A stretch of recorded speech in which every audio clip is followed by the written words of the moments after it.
What if I told you that a Viking once stood face to face with death itself and walked away with one more day to live? Not a king, not a god, not a man blessed by magic. Just a warrior whose courage forced death to make a bargain. And what he did with that extra day became a legend whispered across the frozen north for centuries. The old Norse say that every man's fate is woven long before he takes his first breath. And once the thread is cut, not even the gods can tie it back together. But there was one Viking who dared to test that rule. His name was Eirik, a warrior feared across the seas. A man whose axe had survived storms, battles, and countless winters. Yet on one cold night, as the northern lights danced above his village, a shadow appeared beside his fire. A shadow darker than the night itself. Eirik reached for his axe, but the figure spoke first. "Do not bother." Its voice was as cold as ice breaking on a frozen river. "I am death." The warrior froze, not from fear, but because deep inside, he knew the visitor spoke the truth.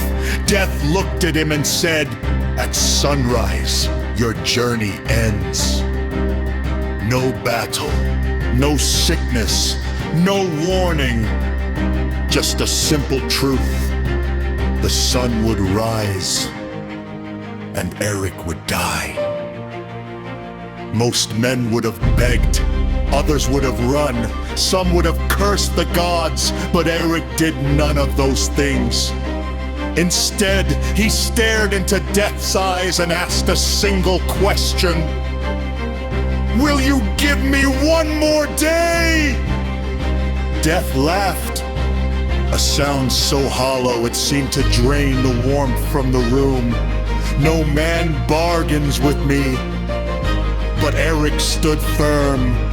"I do not ask for another year. I do not ask for another season. Only one day." Death studied him for a long moment, then finally nodded. "One day.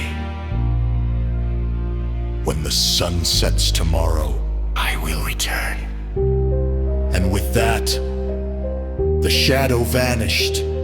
At dawn, Eirik rose from his bed, not to prepare for war, not to seek treasure, not to hide from fate. Instead, he spent his final day helping others.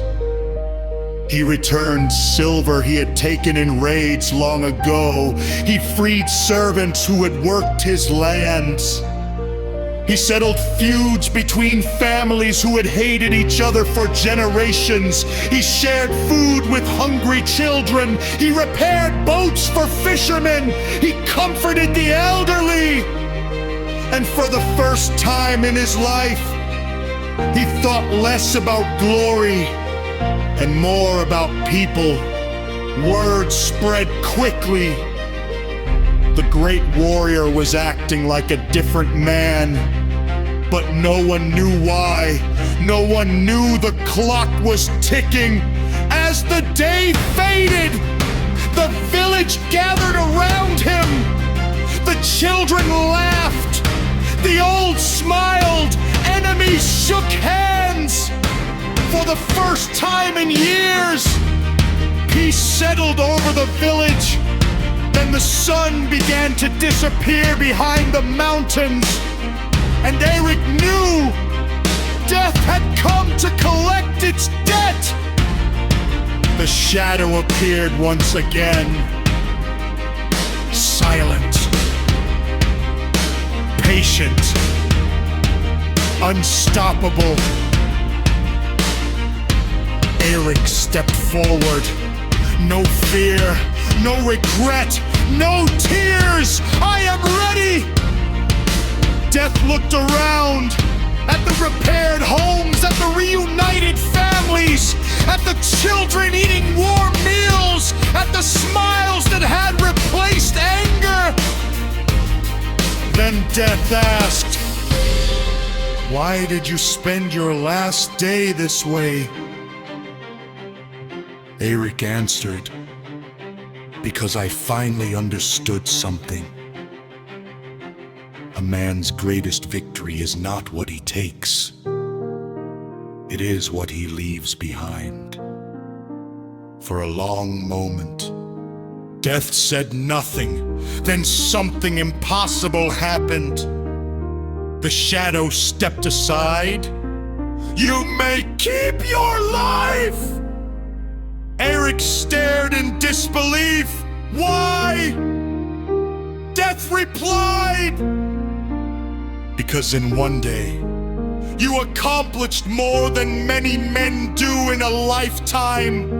And with that, Death disappeared into the darkness. Years later, when Eirik finally died, the village did not remember him for the battles he won or the treasures he claimed. They remembered him for a single day. The day he thought he had no tomorrow. And that is why the old Vikings would say, "The measure of a life is not how long it lasts, but what remains after you are gone." CT.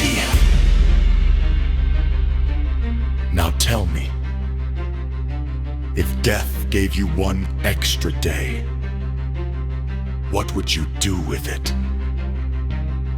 Comment below and follow for more forgotten Viking legends that history almost erased.